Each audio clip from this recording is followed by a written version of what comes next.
रामायण की पूरी कहानी जारी है। भाग 13 जिसने भाग 1, 2, 3, 4, 5, 6, 7, 8, 9, 10, 11 और 12 नहीं देखी तो देख लो। धन्यवाद।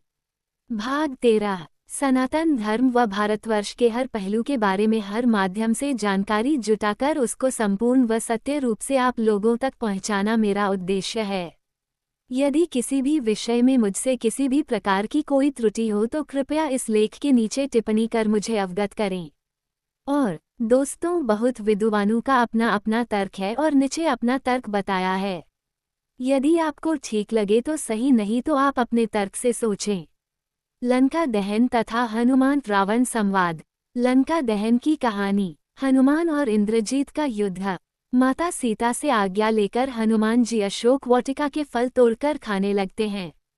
वाटिका में हलचल देखकर वहां के पहरेदार आ जाते हैं और हनुमान जी से युद्ध करने लगते हैं। बजरंगबली हनुमान अपनी शक्ति द्वारा खेल खेल में ही पछाड़ देते हैं। पहरेदार जाकर अशोक बगिया के रक्षक जम्बूमाली को बुलाकर लाते हैं और कहते हैं कि अशोक वाटिका में एक वानर घुस आया है, वह बड़ा ही बलशाली है। जम्बूमाली कुछ सैनिकों के साथ आता है और हनुमान जी उसे भी पूरी तरह से पछाड़ कर भगा देते हैं। जम्बूमाली तथा उसके सैनिकों को एहसास हो जाता है वो कोई साधारण वानर नहीं है। तब जम्बूमाली महाराज रावण की सभा में जाकर उनको ये सूचना देता है कि अशोक वाटिका में एक हनुमान नाम का वानर घुस आया है जो कि बहुत अधिक शक्तिशाली है, जिसने हमारे सभी सैनिकों को पछाड़ दिया है। वो खुद को श्रीराम का दूत कहता है। लंका दहन। हनुमान द्वारा रावण पुत्र अक्षय कुमार का वध। तब लंकापति रावण जम्बूमाली को धिक्कारते हुए कहता है कि तुम एक वानर को नहीं पकड़ सके। उसी सभा में बैठे रावण के पुत्र अक्षय कुमार अत्यधिक अभिमान और क्रोध में जम्बूमाली को डांटते हैं और अपने पिता रावण से आज्ञा लेकर रावण पुत्र अक्षय कुमार स्वयं हनुमान को पकड़ने के लिए अशोक वाटिका में आता है। रावण के पुत्र अक्षय कुमार तथा हनुमान के बीच युद्ध शुरू हो जाता है। हनुमान जी अक्षय कुमार के सारे प्रहार विफल कर देते हैं। अक्षय कुमार अपने आसुरी विद्या का प्रयोग करके आकाश में जाकर युद्ध करने लगते हैं, लेकिन शायद उसे बजरंगबली हनुमान की शक्ति का अनुमान नहीं था। अंत में हनुमान जी ने आकाश में ही अक्षय कुमार के पैर पकड़कर उसे इतनी जोर से घुमाया कि उसका शरीर टूटकर 2 हिस्सों में बिखर गया। अपने पुत्र अक्षय कुमार की मृत्यु की खबर सुनकर रावण को भी एहसास हो गया था कि हनुमान कोई साधारण वानर नहीं है। हनुमान और इंद्रजीत का युद्ध।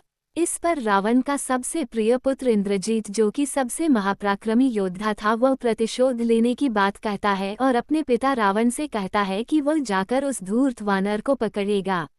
लंकापति रावण अपने प्रिय पुत्र इंद्रजीत पर अधिक विश्वास करते थे, इसलिए उन्होंने कहा कि अगर संभव हो तो उस वानर को जीवित ही पकड़ कर लाना। मैं देखना चाहता हूँ कि ऐसा कौन सा वानर है जिसे लंकेश की शक्ति का भय नहीं। तब इंद्रजीत अपने दल बल के साथ अशोक वाटिका में आ जाते हैं। उन्हें देखकर हनुमान जी भी सचेत हो जाते हैं।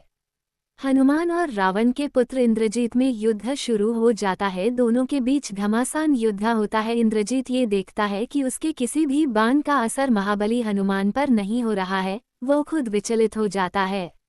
अंत में इंद्रजीत ब्रह्मास्त्र का प्रयोग करता है।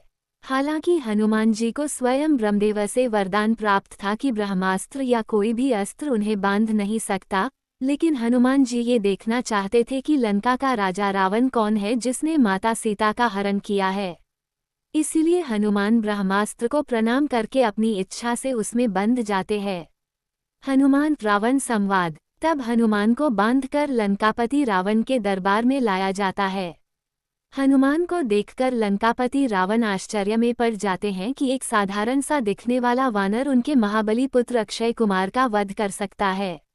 लंकापति रावण पूछता है, बोल वानर, तू कौन है? किसने तुझे भेजा है? किस उद्देश्य से हमारे राज्य में प्रवेश किया, अशोक वाटिका को उजाड़ा, और किस वजह से तुमने हमारे पुत्र अक्षय कुमार को मार दिया? तब हनुमान जी ने विद्वान की तरह उत्तर देते हुए रावण से कहा, महाराज, मैं तो केवल अशोक वाटिका में लगे हुए फलों को देखकर अपनी भूख को मिटाने आया था, लेकिन आपके सैनिकों ने मुझ पर हमला किया और मैंने भी उनका उत्तर दिया। आपके जिस सैनिक ने मुझ पर प्रहार नहीं किया मैंने उसको कुछ भी नहीं किया, केवल उन्हीं का संहार किया जिन्होंने मेरे ऊपर आक्रमण किया और इसी वजह से मुझे आपके पुत्र अक्षय कुमार को परलोक भेजना पड़ा। रावण कहता है कि वानर तुम बहुत चतुर हो, तुमने अभी तक अपना परिचय नहीं दिया। अपना परिचय देते हुए हनुमान जी ने कहा कि मैं वायुपुत्र हनुमान हूँ। मैं अपने स्वामी श्री राम का दूत बनकर उनकी पत्नी सीता की खोज में 400 योजन समुद्र लांघ कर आया हूँ। मैं सीता माता से भेंट कर चुका हूँ। मैं तो केवल आपके दर्शन हेतु राज दरबार में आया हूँ, वरना कोई भी ब्रह्मास्त्र या पाश मुझे बांध नहीं सकता। हनुमान ने ये भी कहा कि मैं चाहता तो अशोक वाटिका से फल खाकर वापस जा सकता था, लेकिन मैं ये देखना चाहता था कि महर्षि पुलत्स के वंश में ऐसा कौन है जिसने भगवती सीता नामक पराई स्त्री का हरण करके अपने कुल को कलंकित किया है। हनुमान द्वारा इस तरह का आक्षेप सुनकर रावण को क्रोध आ जाता है और वो हनुमान को दंडित करने के लिए मृत्युदंड देने के लिए कहता है। तभी सभा से विभीषण जी उठते हैं और महाराजा रावण से निवेदन करते हैं कि महाराज, हनुमान एक दूत बनकर आया है और इसका वध नीति और धर्म के अनुसार उचित नहीं है। लंका दहन। कुछ देर विचार करके रावण कहता है कि वानरों को अपनी पूंछ से बहुत लगा होता है, इसलिए मैं आज्ञा देता हूँ कि इस वानर की पूंछ में आग लगा दी जाए। रावण का आदेश सुनकर सैनिकों ने हनुमान जी की पूंछ पर आग लगाने के लिए कपड़ा लपेटना चालू कर दिया। जब सैनिक कपड़ा लपेट रहे थे तब हनुमान जी अपनी पूंछ से भी उनके साथ खेल रहे थे। वो कभी अपनी पूंछ को लंबा करते, कभी छोटा कर लेते, कभी ऊपर करते तो कभी नीचे कर लेते हैं। अंत में उनके पूंछ पर कपड़ा लपेटकर आग लगा दी गई। आग लगते ही हनुमान जी ने खुद को जंजीरों से छुड़ाया और जय श्रीराम बोलते हुए आकाश मार्ग से निकल गए। अपनी पूंछ में लगी आग से उन्होंने लंका में सब जगह आग लगा दी। लंका के सारे फाटक जला दिए, बहुत से कोषागार तथा हथियार भी जला दिए। पूरी लंका का दहन करने के बाद बजरंगबली हनुमान ने समुद्र में उतरकर अपनी पूंछ में लगी हुई आग बुझाई।